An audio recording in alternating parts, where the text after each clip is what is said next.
we interrupt our program to bring you this important message.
Good evening, ladies and gentlemen. Welcome to another episode of Vikings Uncensored. 2 weeks into training camp and stuff's starting to heat up a little bit. We actually have a Vikings football game this Saturday, 3 p.m. at US Bank Stadium against the Raiders. So, we're getting closer to meaningful football being played. We are getting closer to finding out, what this team is going to look like. First unofficial depth chart came out today, and we'll talk about that in a little bit. A couple of news items that we'll hit, some camp notes, our obligatory quarterback competition discussion, and then we are going to look at the early studs coming out of training camp over these first 2 weeks and kind of see some guys that are going to name for themselves and maybe trying to push themselves onto the roster. So let's get started here. Anyway, Nympha, hello. Doc, hello. Josh, Reggie, everybody in the chat. Welcome, and thank you for joining us. Once again, we really appreciate it. As you come in, make sure you hit that like button on the wave. So that helps us out a ton as well. Helps with the metrics and all that stuff that Riley's comment there. That too. Yes. Doc cancels a visit with his mom to watch Vikings preseason football. No, that does not make you a bad person, Doc. That just makes you a rabid Vikings fan. Riley dropped out of a disc golf tournament so I could watch the game. Hashtag priorities. Hashtag you got it, brother. One of the most anticipated preseasons in recent Vikings memory, if I can, gauge it for myself. Yeah, absolutely it is. It's everybody's dying to see some JJ McCarthy actual playing in game situations. Johnny Loomis, good evening. Welcome to the show. So they haven't said yet who's going to play how much as far as the quarterbacks go, but I would look to see a significant amount of JJ McCarthy on Saturday. I agree. Absolutely. Yep. Maybe not so much Nick Mullins, but I would think Darnold would probably get a little bit of work. Yeah. And beyond that, Jaron Hall is going to get some work, but O'Connell has said before that Mullins knows the offense, so he doesn't need the work as much as the other guys do. So, for right now, I think so too. But I'm pumped for the regular season. Yeah, as well. The preseason games are what are right ahead of us here. So of course we're all excited. We haven't seen a Vikings football game since January, so it has been 7 months since the purple took the field. So yeah, it's a meaningless by all intents and purposes preseason game. However, not meaningless because we are getting to see the beginnings of the new era in Vikings football with JJ McCarthy, with Dallas Turner, with a bunch of these other guys that have come in. Aaron Jones now here.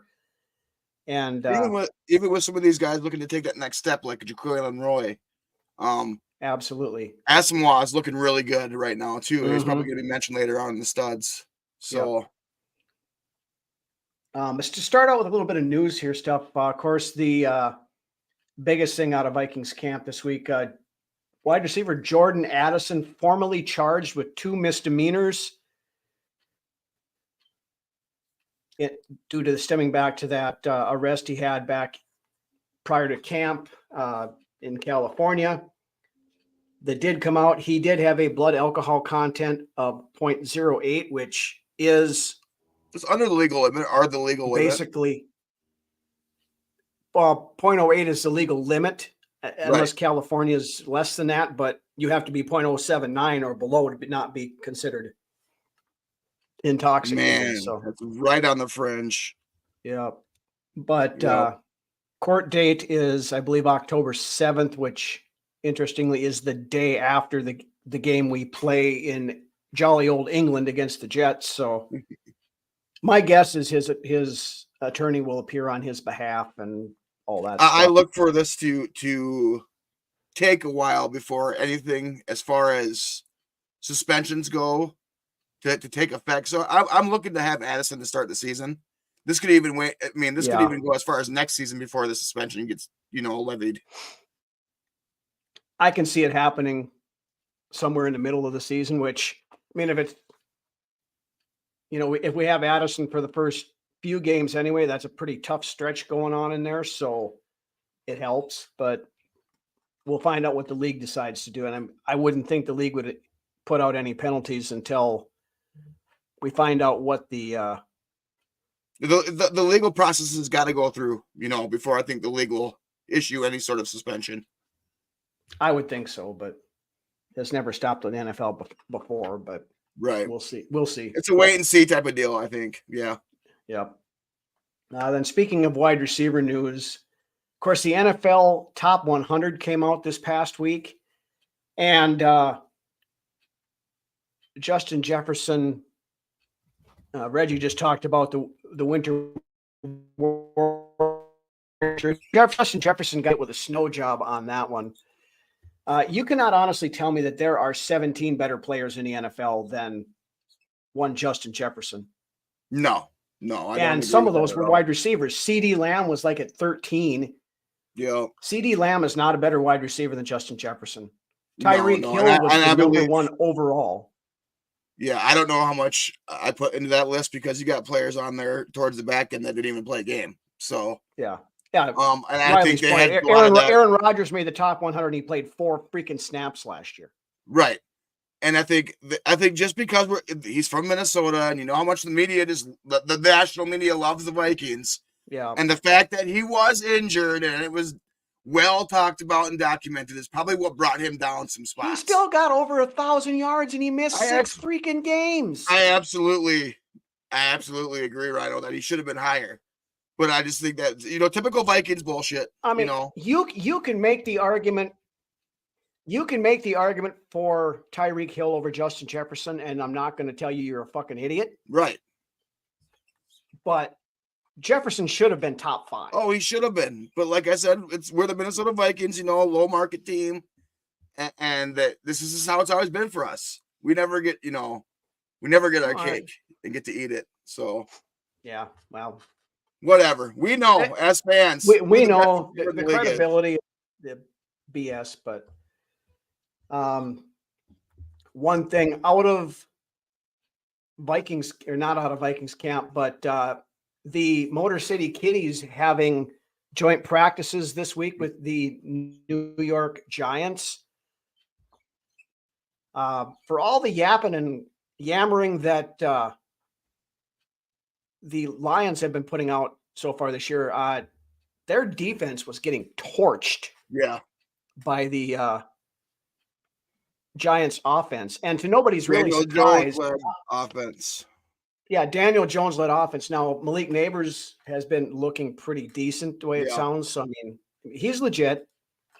And we got to remember that Nick Mullins threw for 800 yards against this secondary as well. So, doesn't look like they've upgraded it that much. They drafted, I forget what Terry and Arnold, is that it? Terry and Arnold, yeah, they drafted him, but hasn't gotten to that point yet. But this is the most shocking thing out of that joint practice.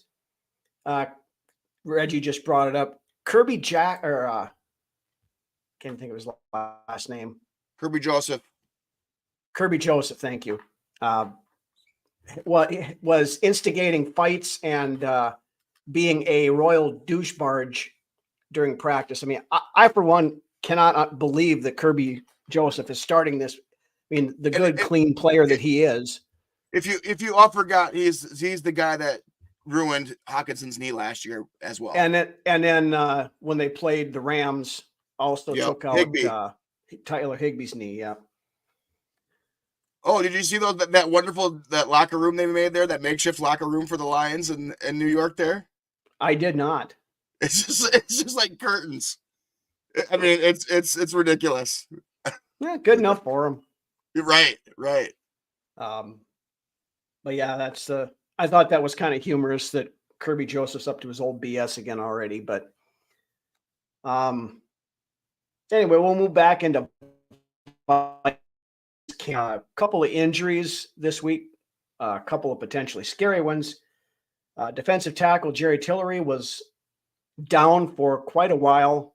They brought the cart out for him, but then he did get up and ride back out on the golf cart.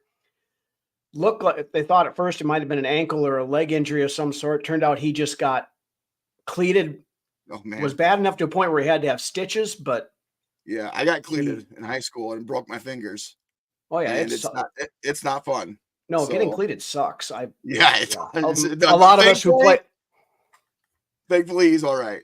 Yep, a lot of us who played football, whether it be in high school, college, whatever, have had that happen to us at some point in time. And yeah, it's not fun.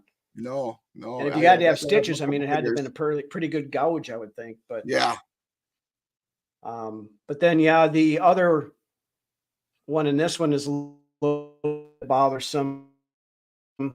Barton, who was being looked at to potentially take up some of the load with Hawkinson gone, was down for quite a while the other day with back spasms. Thankfully, because I was thinking the worst right away. I was thinking the worst right away when they talked about him being down on the ground for. I was like, oh, well, there's Tanya, and he's out for the foreseeable future. Thankfully, it's just back spasms for sure. Yeah. But now looking at the depth chart, which we'll roll into that now that just came out today. Tunyon actually was like TE5, I think, on that list. Yeah. The only ones behind him were Nikhil Henry and Samis Reyes. Nikhil Henry, yeah, and Samis Reyes. Speaking of which, probably another stud on your list, who I've been kind of down on, Johnny Munt, looking like the receiving tight end that he is right now in training camp. Yeah, I don't have him on the list, but we can talk about him when we get to that point. A few touchdowns in the last couple of days in the red zone drills. So I mean, yeah, he's looking really good in that role. Yep. Some of the key points on the initial depth chart anyway. Quarterback 2 is listed as J.J. McCarthy or Nick Mullins. So yeah, they're kind of playing coy on that one. A little bit right now. Your wide receiver 3 is Jalen Naylor with Brandon Powell as your wide receiver 4. 5 is Tristan Jackson right now, and I believe I think 6. Jones. Deshaun Jones, I think, is 6th or 7th, and then you have Sherfield in there too. Yep.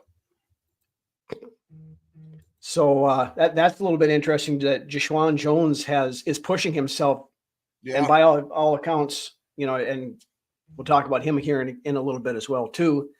But yeah, Jalen Naylor has been one of the stars at camp so far this year. I mean, he's story of his career though. Story of his career. I'll start. I mean, I love what he's doing in camp, but I want to see it on Sundays. Absolutely. He's got to stay healthy. And if he stays healthy, he's wide receiver 3. And he's got it locked down if he can stay on the field. Yep. Other than that, kind of interesting. Good evening, AJ. Andrew Booth Jr. already buried down in the point of no man's land in the cornerback room. I mean, it's pretty sad when the guys that just came in here are back up in the, are already ahead of him on the depth chart. He was given the opportunity to grab that role, and he has just flushed it completely down the toilet. Yeah.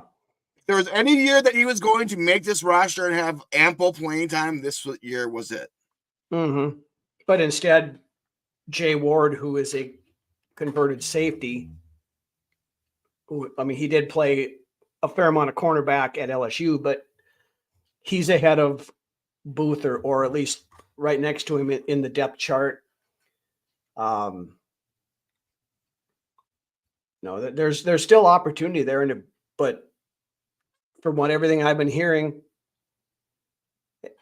thank you, Josh. It's still a little bit of a work in progress, but it's definitely a step up from having the shower curtain and the shitty internet that I had for the last 6 months. So, we're,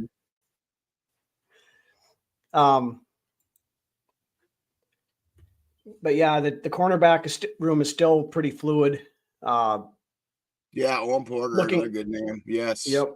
Looking at the safety room, to no super surprise, right now the Lewis Seen is bottom of the barrel in the safety category.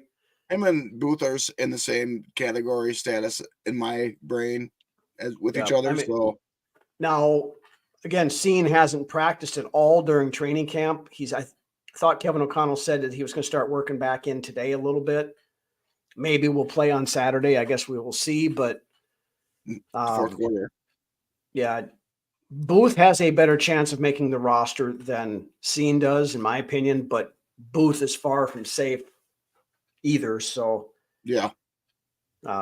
Lewis Seen, that whole situation, we've talked about it a lot over the last couple of years. And it's the same conversation over and over and over and over again is what it is. It is, unfortunately.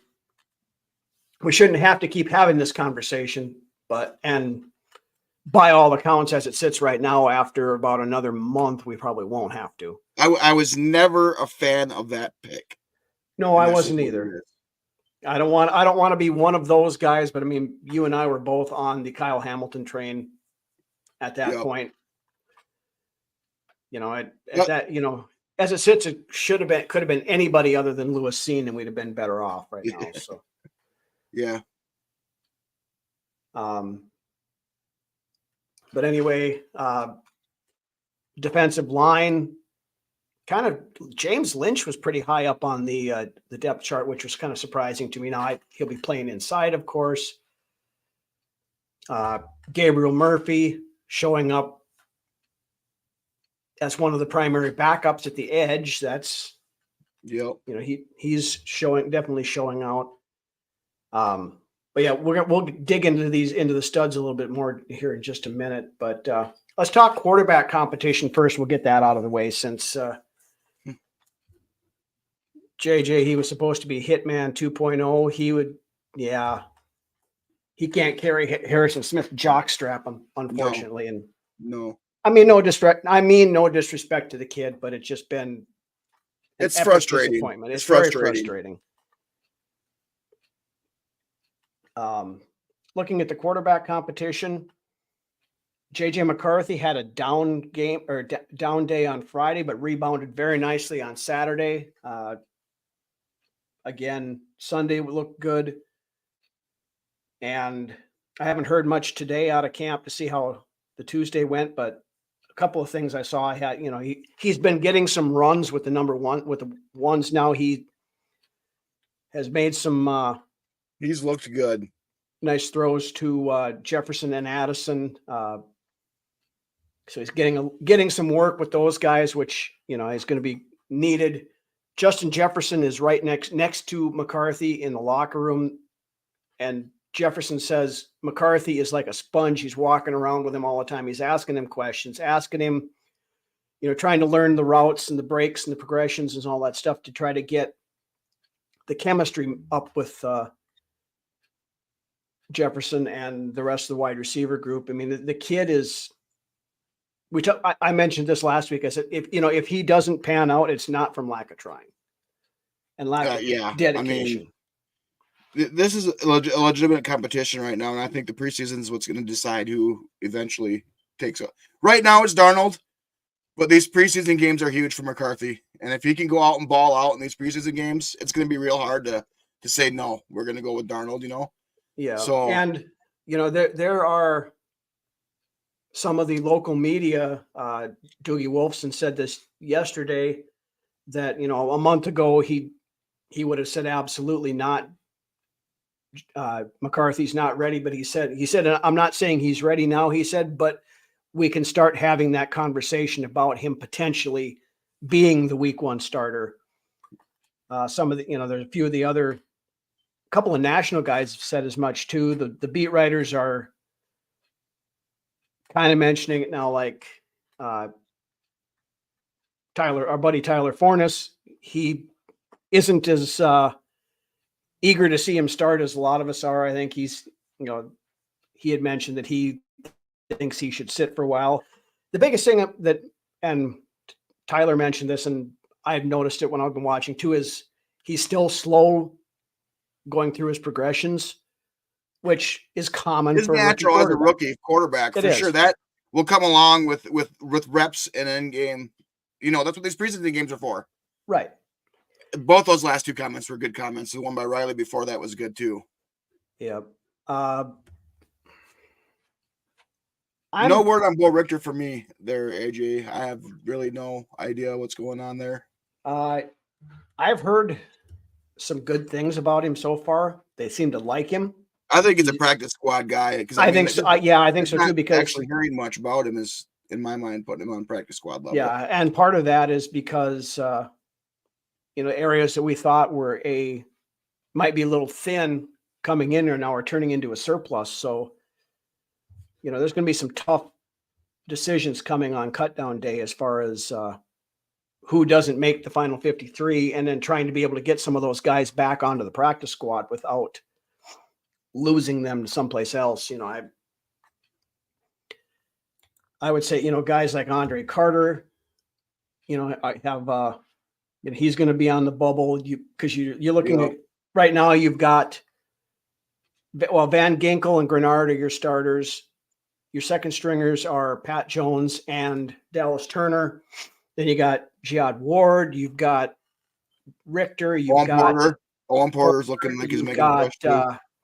Couple of other guys there that all have shown out. It's Gabriel Murphy is going to make the 53-man roster. Yeah, that edge rushing group has all looked good. I mean, that's saying something. That's a lot of depth and a lot of you might have a good chance of wheel and deal one of those guys possibly at the end of camp.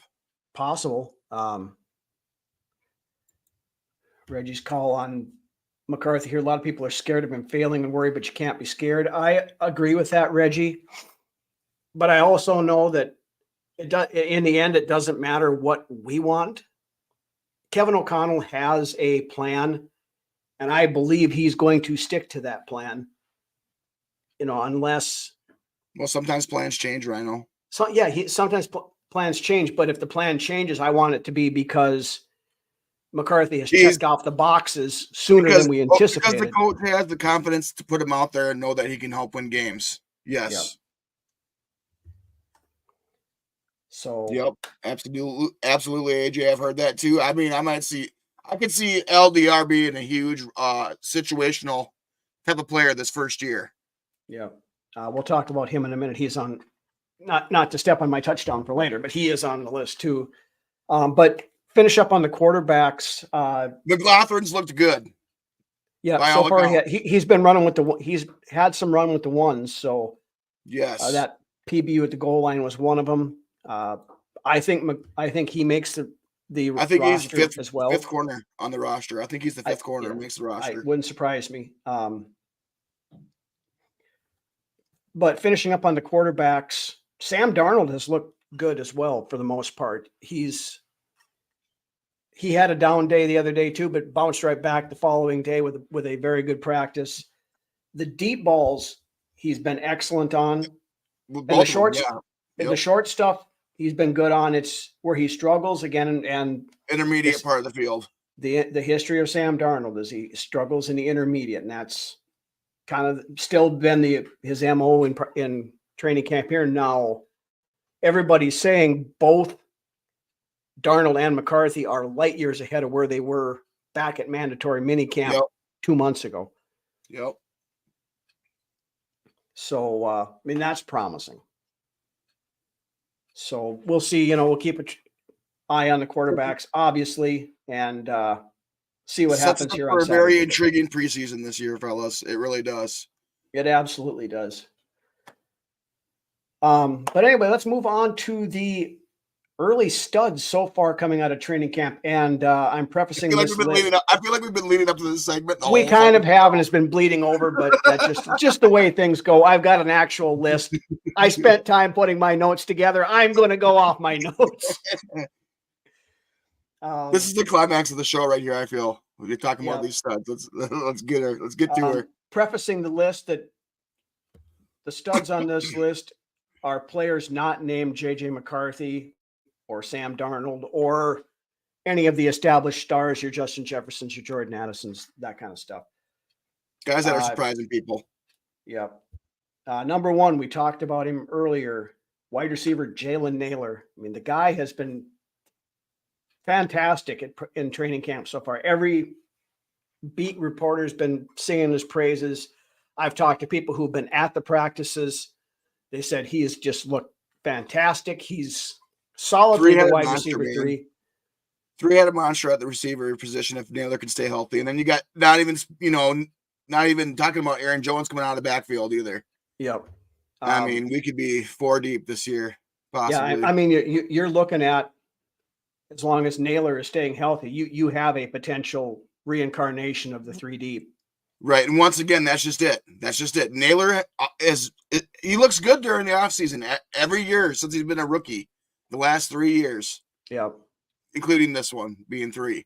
He has looked like a great receiver 3, if not a receiver 2 on some teams, or whatever it may be, as long as he can stay healthy. And he's proved it in game. I mean, he had a 175-yard game against the Bears.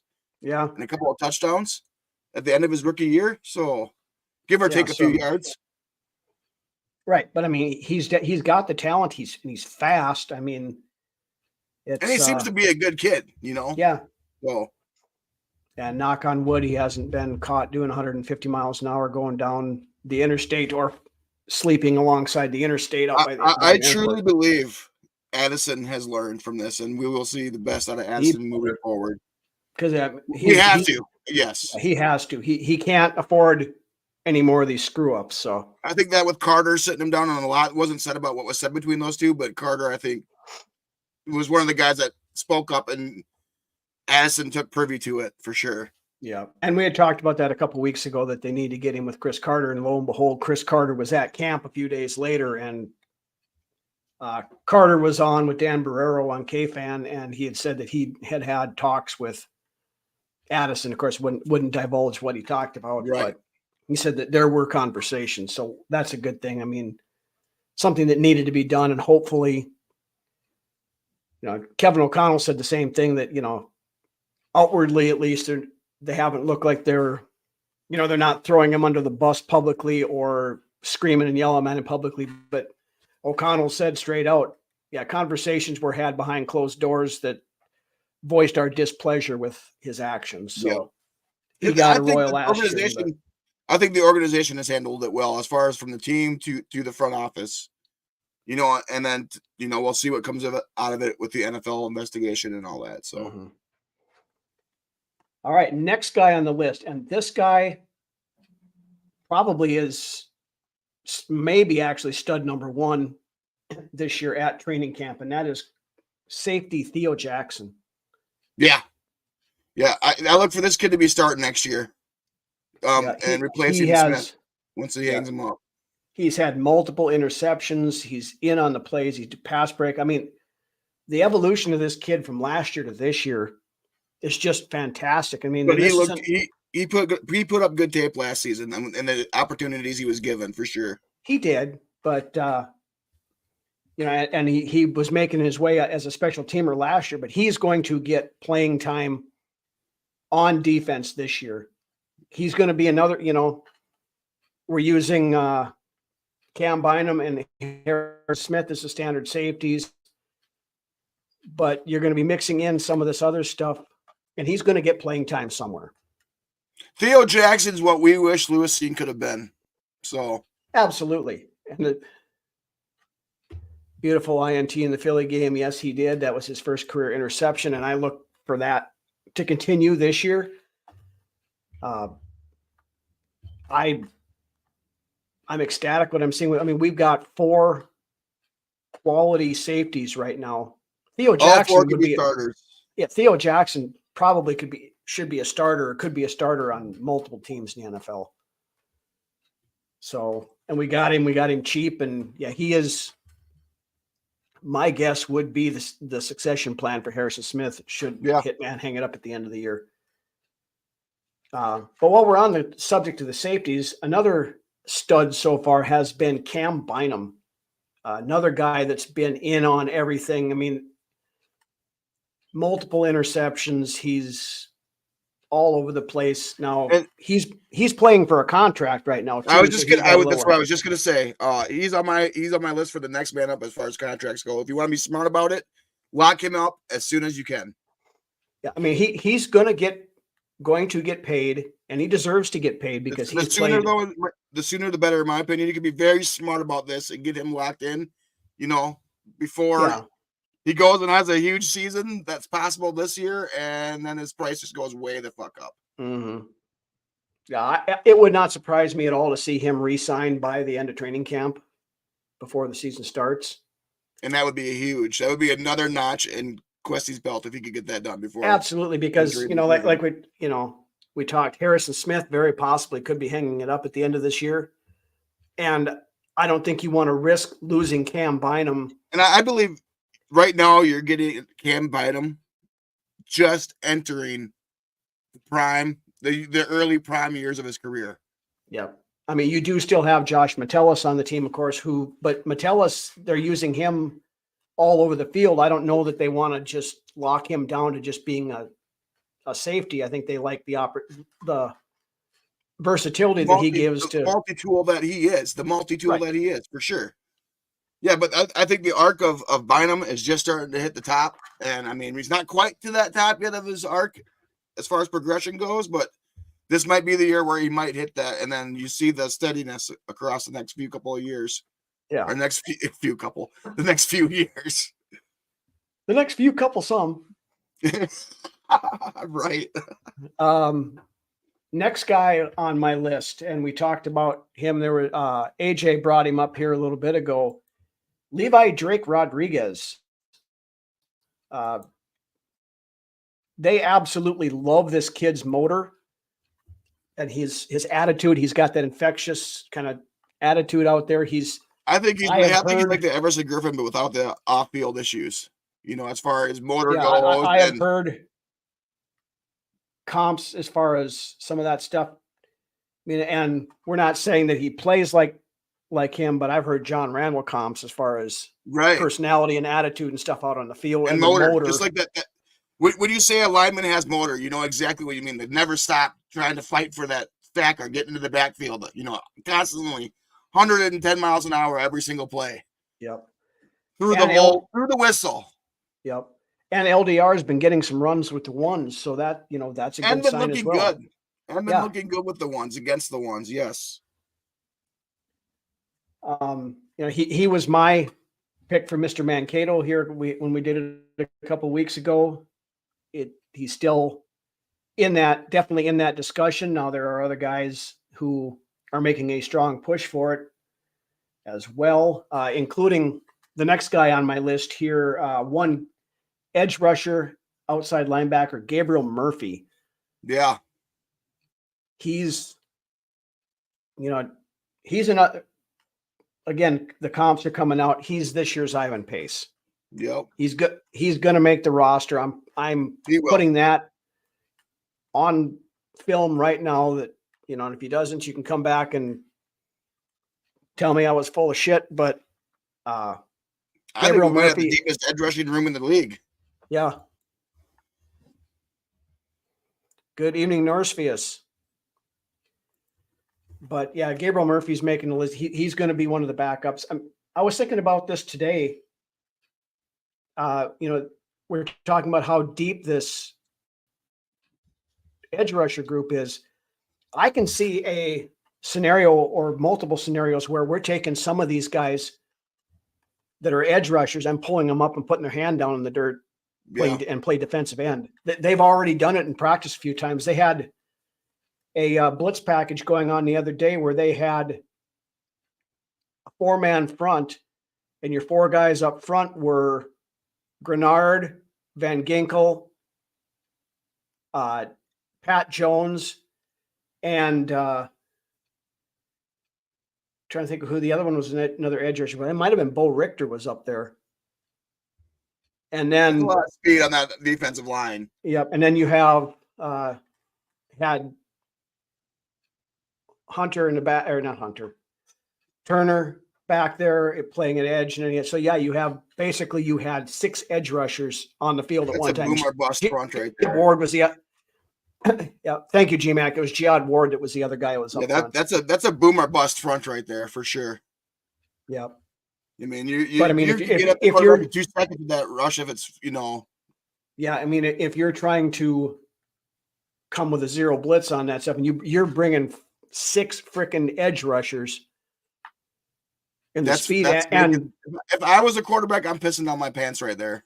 Yeah, and Jihad Ward and Pat Jones are both very big dudes. They're probably the 2 biggest guys in that edge rusher group. You put them in the middle and speed rush up the middle. That's a lot of speed. That's a lot of speed coming at a quarterback for sure. Mm-hmm. Then another edge rusher, Owen Porter. I believe somebody asked about him a little earlier.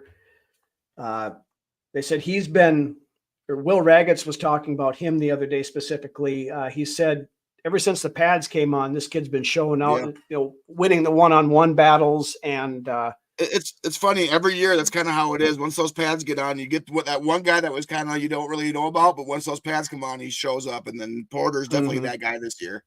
Yeah. I mean, when they're running around in shells and stuff, everybody looks good, and it's hard to kind of discern the wheat from the chaff, so to speak. But Skull Mafia, good evening. But yeah, so like I said earlier, it's going to be a very tough call when they have to start cutting outside linebacker, edge rusher guys this year. Yeah. Looking in on the Theo could easily be a starter. Absolutely. Norsefius, we talked about that a little earlier. Logan, I feel bad as a Steeler fan. Welcome to the show. We appreciate all fans from all fan bases. More than welcome to come in and join. I haven't paid too much attention to the Steelers yet, but kind of been focused on ours. But I heard rumors today that they were sniffing around possibly Brandon Ayuk, because now the 49ers have granted him, the opportunity to seek a trade. So your the quarterbacks over there, I'm a little concerned about. I think Justin Fields, I'm going to laugh if Justin Fields balls out in Pittsburgh now after he was a complete failure in Chicago. But it's by all accounts, sounds like Fields is having a good camp. I think it sounds like it. Russell Wilson being out. So yep. But anyways, back to the Vikings. Somebody asked about McLaughlin's looking good. George, I'm going to get to him. I'm going to get to him in just a minute. Another guy, of course, Will Richard won the kicking competition last week, and on Saturday went 5 for 5 with the last one coming from 58 yards. And I saw the video. That thing would have been good from 70. Yeah, the dude's a savior at kicker for us. He has got an absolute piss missile for a and the thing is, it's a stone cold killer. Like nothing phases this kid. Yep. Good evening, Gary. But yeah, it's let's just pray that he continues this into the regular season so we can finally put that kicker PTSD behind us. I think we found our guy. I truly do. I hope so. Other than that, looking over on the one more on the defensive side of things, and there's been several asking about him. So Dwight McGlothern, and now this guy's even more interesting now because apparently his nickname is Nudie. Yeah, Nudie, right. I don't know where that came from, but Flo was calling him Nudie when in one of his press conferences the other day. So yeah, he's been looking good out there. I think McGlothern makes the roster. I think he makes it as CB5, and he may even be higher than CB5. Right. He's one of the taller guys. He's 6'2", so that helps out. He was kind of he's a feisty player. He's a feisty player. So he is that PBU that the videos made it around that he had at the goal line a few days ago. Hell of a play. He's been looking good and he's been mixing in with the one. So I'm very intrigued to see him play this weekend as well, just to kind of see how he looks in actual game situation. Absolutely. Over on the offensive side of things, we were concerned when they made the announcement in the beginning of the offseason that Blake Brandel was going to be the starting left guard. I think he's got it locked in. He does. Yeah. Everybody I've talked to who's been at camp, the beat writers, everybody else says that Brandel looks like a natural fit at left guard. Yeah. I think he's locked in there at left guard. Yep. Alec Lewis from the Athletics said there hasn't been a moment that he has watched at any point in time in training camp where he's been concerned about the left guard position when Brandel's been in there. And it's good to also, and Ingram looks like he's also solidified that right guard spot too. Yep. I mean, it's going to take a major fall off for Ingram to lose that right guard spot. But the silver lining here for us is that Reisner is a more than capable backup at the swing guard position if something was to happen. Yeah. Now, looking at some of this stuff, it's kind of falling back to some of the conversations we had before about the potential, the Vikings are going to get away from that zone blocking scheme and go to more of a power run game. Yeah. And by accounts, that's kind of the way that they're pushing on this. So, it's I mean, we've always had more of a better run game when we ran the power. Yeah, I think so too. I've never been a huge proponent of that zone blocking scheme. And the power run's what we ran when Peterson was here. We ran a very much power run offense. Yeah, and we with Dalvin Cook a little more shifty and stuff like that. The zone had its place, but for the longest time there too, we didn't have the offensive line to run that zone scheme, right? The zone, yeah. And then when we finally moved to it, then everything kind of went away. And now we're working back to the power scheme again. So Norsefius has a thing. JJ's so slow in his reads, and how the hell is get the bug out of here? Clockwork with perfect timing. It's. I don't know how much I'm buying that he's being slow with his reads. I don't know. I mean, if you're looking into it, I mean, there's a lot of times when he's out there doing it, he's got 5-6 seconds before he's throwing the ball. Now, some of those, they're not allowed to sack the quarterback, of course, in practice. Some of those plays where he's making great throws and stuff like that probably would have been sacks a little bit earlier. Now, he's been moving out of the pocket and making some throws on the run and stuff like that. But saying that he's a little slow on his reads is not a knock on it, especially on a rookie quarterback. No, and we're going to see more about how that looks when we see this preseason game coming on Saturday as well. Yeah, the speed of the game between college and the professionals level is significantly different. And it takes any rookie quarterback a little bit of time to get caught up on that. Now, McCarthy, I think, has a good start on it because of the pro style offense that they ran in Michigan. Granted, it was run heavy, but it's still going back to that run. The thing is with that zone scheme, going back to the power run scheme really simplifies that run game too, as well for those offensive linemen.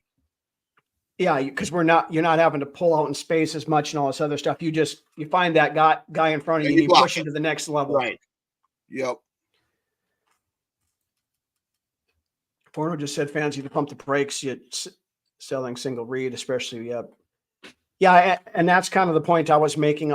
AJ, I know there was a lot of people that were losing their minds over Tyler's comments, but I think a lot of them saw the headline and didn't listen to the episode either. Tyler and Dave over on Vikings First and Skol. If you don't know what we're talking about, go check them out after the show here, and you can see. I think it was yesterday's show. It's JJ McCarthy is the real deal. I believe. I think we're seeing that. But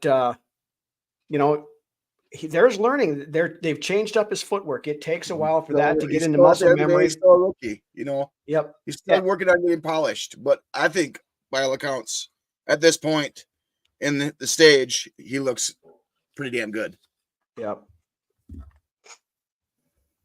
So I mean, I still think it's definitely a possibility that McCarthy starts week 1. It all comes down to, I'm telling you, it truly comes down to how these preseason game looks with the quarterbacks. Is who's going to get that number 1 day 1 spot. So,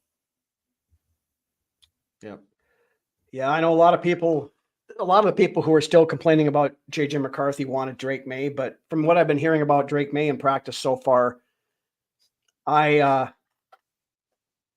glad that New England got a little greedy the way it sounds, because I think McCarthy is ahead of May right now. Reggie wants to go to Skullfest. You have to check out the details on that. That's coming up right before the night before the San Francisco game in Minneapolis. Trying to work on maybe getting down there for that. I haven't got it nailed down yet, but it's a possibility. Fact that he's flashed like this already. We're seeing improvements real time. Half the highlights are layered throws to his left. Yep, that was a thing. Exactly, Riley. The thing. Oh, I've seen plenty of that on tape. But McCarthy can't throw to his left. I've seen a lot of throws to his left. And on college tape, it was there too. It's just people being not going and doing the homework. That just want to spout out fucking useless bullshit. Yep. Skull Mafia. I think by the time it's all said and done, you very well may be right. I said this before. I think Caleb Williams has the biggest bust potential of all the guys in this draft. I saw some Denver Broncos fans laughing about the fact that JJ McCarthy can't even beat Sam Darnold.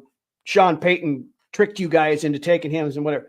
Bo Nix is sitting behind Jarrett Stidham and Zach Wilson right now on the depth chart for tomorrow night's game. So, Now, you know what? I'm not even listening to the outside haters, man, because I know I'm working on it, Mafia. I know who to look at when I go to read the facts, and then who to ignore. So, and by all accounts, the ones that are watching this kid develop in training camp are the ones that know what's going on. Yep. Good evening, Sunny. Skull Mafia is flying in from New York for Skullfest. That's nice. I just got to worry about driving 4 hours to get down there, 4.5 hours. JJ will be very good. Simple as that. I think so too. I'm very confident in that. We talked about this beforehand, that the Vikings were the best situation for any of these rookie quarterbacks coming in, just for the amount of weapons that they have. Now, Chicago has good weapons and stuff now over there as well. So Caleb Williams is in a position to succeed. I just don't think he's got the fortitude I mean, we saw it in college when things The went mental bad, he fell wherewithal. apart. The mental wherewithal. He does not have it. Yeah, I don't think so either. We saw it in college when he's too much in the hero ball. He's he makes plays a lot harder than they need to be a lot of times because he's trying to make that Sports Center play. And then after that, when things go bad, you look at that Utah game last year when he got his ass handed to him, then he goes and cries to his mother up in the Yeah, I just don't think the kid has it. I don't think he I think he has all the physical talent in the world, but when it comes to up here, I don't know. I just question it. So he's another one of those ones that's been told he's the greatest thing since sliced bread since he was 6 years old. And when you get, in high school and even playing at USC and these other things, yeah, you're probably the best player on your team. But when you get to the NFL, there are several hundred other players who were also the best player on their team through high school, through college, and into the pros. And now they're just a guy because, again, you have 150, 200 other guys who are better than you. Reggie's making plans for us to go to Skullfest already.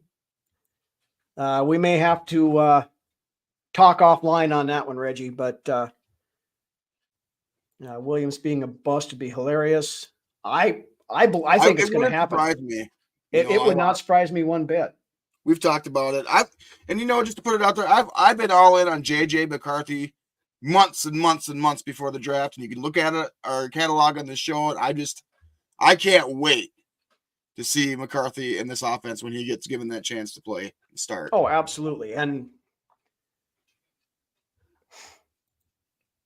I hate to say it, but I think Caleb, Jaden Daniels, and Drake are going to flame out in a few years.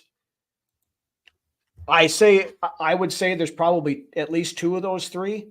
Yeah. Now, I like Drake May, but to your point earlier there, Ryan, he's got the coaching up there right now. Going to New England was the worst thing that could have happened to him. Yep. Going to New England was the worst thing that could have happened to him. I mean, you got a rookie coach who is a defensive-minded guy. You've got your quarterback's coach was a tight ends coach last year.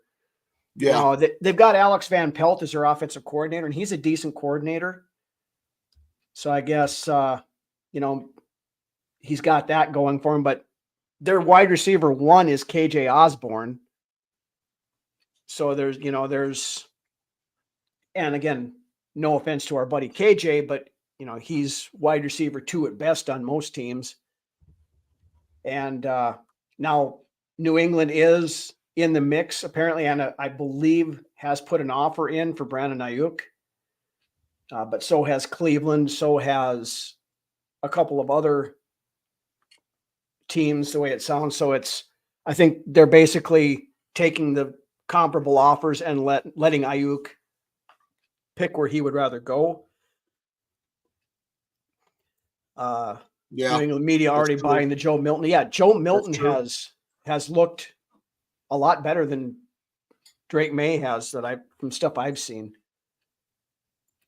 The three that are mentioned were just went to terrible spots for young quarterbacks. Yeah, like I said, the Bears from a surrounding talent standpoint. I think Washington too even has a decent talent there. It's just the coaching comes into question for me with those two. Yeah. Well, and this is part of my point exactly, Ryan. The Bears don't know how to develop quarterbacks. Eberflus, they were this time last year they were painting Justin Fields as the presumptive league MVP, and now he's in Pittsburgh. There has never been a Chicago quarterback to throw for 4,000 yards. So that tells you something right there historically. Now, this is the best wide receiving core that Chicago has had in recent memory at the very least, but we'll see. Yeah, we'll see. But again, it falls back to what we were just talking about Williams. I don't think he's got the mental fortitude to be successful in this league. Now, maybe he can figure it out, but and I don't, I don't see the transition to the NFL being easy for Williams.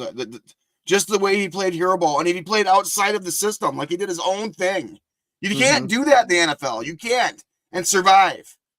No. You know, you have to be able unless you're Patrick Mahomes. But exactly, unless you're Patrick Mahomes. But even still, he tries to keep the play within the system. You know, Lamar Jackson. You know, but I don't see his play translating to the NFL very well, in my opinion. For Caleb Williams, I think the play style can transfer in time. He's going to struggle, I think. And the key point, again, to what I've been hammering here is, how does he respond to those struggles? In the past, he has not responded well to them. He's very much like a Steve Young, but with Steve Young had a better head on his shoulders. But he reminds me a lot of Steve Young coming out of college. You know, just with not being able to play in a structure of the offense. And it's going to come down to coaching with Caleb Williams and being able to rein him in a little bit and get him to play within a system. And if they can't do that, they let him run wild and do whatever. It's not gonna pan out. No.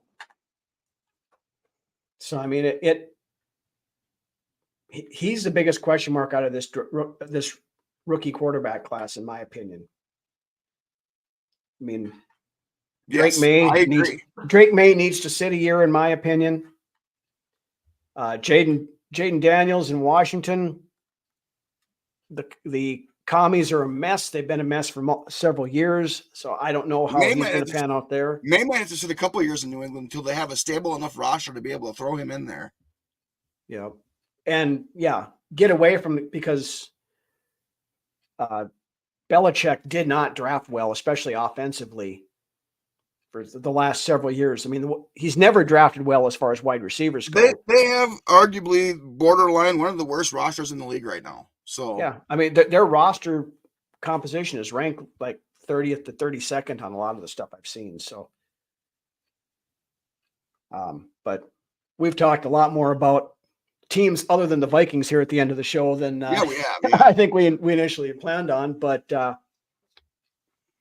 I guess we kind of gone through the studs. We talked about a couple of duds earlier. Booth and Scene, their days are numbered here. Got anybody else you want to hit before we wrap things up? Or not particularly. No, I can't really think of anybody offhand. All right, they look pretty good. Then looking at the game Saturday, what do you want to see most, and what do you think we're going to see?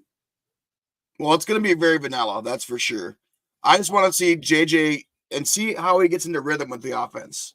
You know, have him string together a few completions, maybe get a touchdown or two. I just want to see rhythm on offense, and I want to see what that cornerback, what the defensive backs look like on defense, and the front line of that defense. So, but really just timing, where the offense is at time wise, and be JJ going out there and looking at him and seeing that he's comfortable. That's what I'm looking at. Yeah. Myself, I obviously want to see McCarthy, to see him in some actual game action, get to see the whole deal. The Vikings have been very selective on the stuff that's getting released out for public consumption as far as video goes. But yeah, I want to see McCarthy get out and actually play. I want to see, the updates to the run game. Are we going to actually start, emphasizing the run a little bit more? I want to see what we're not going to see the starters, the guys that are entrenched. You're not going to see Darrisaw. You're not going to see Brian O'Neill. You're probably not. Of course not. Probably won't even see Addison either. Jefferson and Addison. No, you're probably not going to see Garrett Bradbury. You might just a little bit, just to try to get, a little more in-game stuff between him and Darnold, or him and McCarthy, or whoever. I'm interested to see how the cornerback group looks. I want to see how Nudie McGlothern plays. I want to see the edge rusher guys. I want to see, these your off ball, your inside linebackers. Ivan Pace probably is not going to play. If he does, it won't be much. Cashman, I don't know. He'll play that much. Brian Asamoah, you mentioned him earlier. He'll be playing a lot on Saturday. He'll play quite a bit. And by all accounts in practice, he has looked pretty good so far. He's looked night and day from what I've heard. He looks like the part now. He looks like he knows what he's doing on defense. I believe he's a lock to make the roster now. I mean, he's one of the two backups right now. I think he's. I think it's him and Grieger Hill being the backups to Cashman and Pace. Yeah, I think that's what it's going to end up being as well. And Asamoah, is an asset on special teams. Ryan, non-popular take. Naylor will not see the field to be on IR like his speed. Yay, can't get on the field. We'll see. They may limit his.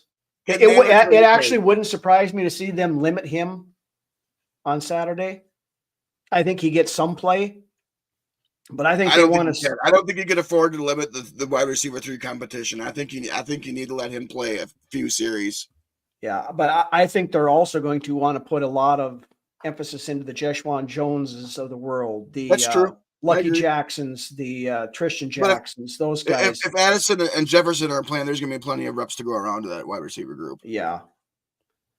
So and we'll see how much JJ plays. I would say McCarthy probably gets a half. I would think so too. Yeah, I agree. Gary, can we please extend KOC and Kwesi already? That was something I had just seen prior to coming on here, and I forgot to put it on my notes. They asked Mark Wilf about that today, and he said probably not going to see anything happen there until after the season, which means the two of them are coaching in the final year of their contract or coming up to it because they both signed 4-year contracts. So they still got a year. They still got a year. Yeah, we'll get through year 3 here, then and then that's what I figured. It'll get done. I believe, unless we completely shit the bed with like a fucking 2-15 season, then they're going to get extended. Yeah, especially, from everything I've heard, ownership loves Kevin McConnell. So I think he's going to have to screw something up extremely bad, I think, for him to not get an extension. Kwesi, I think this draft is going to say a lot as far as what goes on with him. Obviously we've talked about year 1 draft was awful. Year 2 was a little better this year. When you got Dallas Turner, you got JJ McCarthy coming out. And then of course we've had the unfortunate passing of Kyrie Jackson. So we don't have a lot to work with as far as overall picks this year. Now the undrafted free agent market, Kwesi has done a masterful job finding guys there. Yeah. Walter Rouse seems like a unit. He's listed as one of the backup tackles. I expect Rouse to make the roster right now for sure. Him and Quessenberry are your twos right now. Only won 3 games or less once, maybe. Yeah, 3-13. The Les Steckel year. I think that's the worst record that the Vikings have ever had. I don't think we ever went 2-14, but regardless. Any last calls out of the chat room before we call it a night here? Been going on for a little over an hour now. I kind of expected this to be a shorter episode, and we got on a roll, and as we tend to do with the live shows, which is great. And why we do the live shows, because we get the interactions from you guys in the chat and able to expound and sometimes go down some other rabbit holes and things like that. But hey, that's all part of what the podcasting stuff is about. So 3 bold predictions AJ wants for Saturday's game. Okay, Brunswick, you go first on that. I think McCarthy throws 2 touchdowns. We get to see McCarthy get into a rhythm. I think Asamoah is the player on the defense for the game. I think he gets player of the game on defense there. Look for Asamoah to have a huge game. And if Naylor plays, Naylor's going to have a great game as well. And it just kind of all adds up to that as well.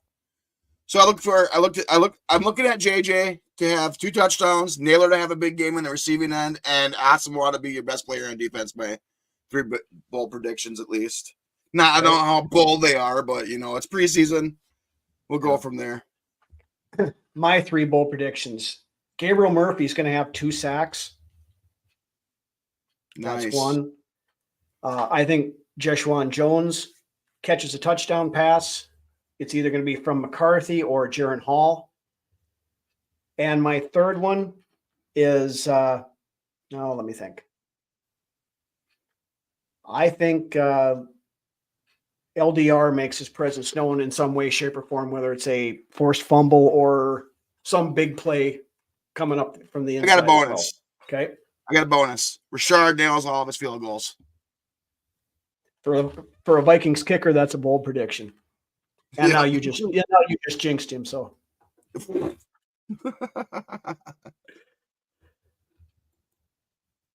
Reggie comes back with JJ throws a touchdown. Oh, defensive shit. looks young and nasty. That's a bold prediction right there. I like that. Yeah. Gary's drinking the Kool-Aid. We're all drinking the Kool-Aid right at this point in time this year. Riley thinks McCarthy struggles a little bit in the first game, at least 1 interception, maybe 50%, 60% completion. Remain calm if and when he does, all part of the process. That's a very good point. Great comment there, Dan, for sure. As vanilla as defenses are, I don't know that he's going to struggle that much. But I don't think he struggles that much. But I think he's going. I mean, he's going to ultimately struggle at some point in time. That's just part of what happens as a rookie. But we will see 3 p.m. Central Time on Saturday. I hate it when they put these games on Saturday afternoons because it interferes with my lake time, but we will see how things go, and we will smoking the opium. That's perfect. Yep. Smoking the opium. That's worth. Josh wins the comment contest for tonight. If I had a prize, I would give it to you, but I don't have any prizes at the moment. But yeah, we will be back next week to talk about the first preseason game, kind of go over the highs, the lows, break it all down, and hope you guys are all able to come back and join us in the discussion. And we will we'll talk it out and look forward to preseason game number 2. So with that, big thank you again to everybody in the chat tonight. Great conversations, great discussions as always. Shout out to Nympha Sam and company, the Filipino fan club over there. I know they're watching as well. And football is here, guys. We have a Vikings football game on Saturday. Hope you enjoy it. Hope the Vikings go out and show us something. And most importantly, come out of there with a better understanding where we're at and everybody healthy. So with that, Brunswick, why don't you take us home? Pumped for the weekend. Pumped for Saturday. We've been waiting for this day for over 6 months. We're about there. We're in the final stretch before meaningful football.